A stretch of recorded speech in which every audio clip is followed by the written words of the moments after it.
விலை மட்டும் உயர்த்தப்பட்டுள்ளன. தீபாவளி பண்டிகை மற்றும் தொடர் விடுமுறையொட்டி கன்னியாகுமரியில் சுற்றுலா பயணிகள் குவிந்துள்ளனர். அதிகாலை முதலே உள்ளூர், வெளியூர் மற்றும் வெளி மாவட்டங்களிலிருந்து ஆயிரக்கணக்கான சுற்றுலா பயணிகள் அங்கு திரண்டனர். அவர்கள் திரிவேணி சங்கமம், சன்ரைஸ் பாயிண்ட் மற்றும் பகவதி அம்மன் கோவில் கிழக்கு வாசல் பகுதிகளில் காத்திருந்து கடலில் சூரியன் செந்நிற கதிர்களுடன் உதயமாகும் நிகழ்வை கண்டு ரசித்தனர். கடலில் குளித்தும் அலைகளோடு விளையாடியும் கடல் அழகை செல்ஃபி எடுத்தும் மகிழ்ச்சியடைந்தனர்.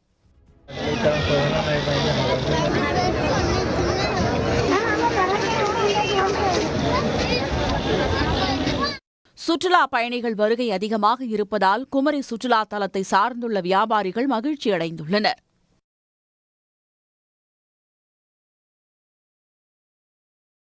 அடுத்த ஒரு வாரத்தில் வங்கக்கடலில் காற்றழுத்த தாழ்வு பகுதி உருவாகும் என இந்திய வானிலை ஆய்வு மையம் தெரிவித்துள்ளது.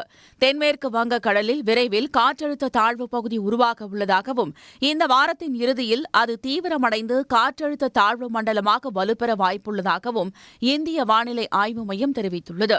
தமிழ்நாட்டை நோக்கி நகரும் காற்றழுத்த தாழ்வு மண்டலத்தால் வரும் 7ஆம் தேதி முதல் 11ஆம் தேதி வரை மிக கனமழை பெய்ய வாய்ப்பு எனவும் தெரிவிக்கப்பட்டுள்ளது. இதனிடையே மன்னார் வளைகுடா மற்றும் அதனை ஒட்டிய பகுதிகளில் வளிமண்டல கீழடுக்கு சுழற்சி காரணமாக தமிழ்நாட்டின் பல இடங்களில் இடிமின்னலுடன் மழை பெய்யக்கூடும் என்று தெரிவிக்கப்பட்டுள்ளது. அமெரிக்காவில் பண்ணையில் பராமரிக்கப்படும் பன்றிகளுக்கு H5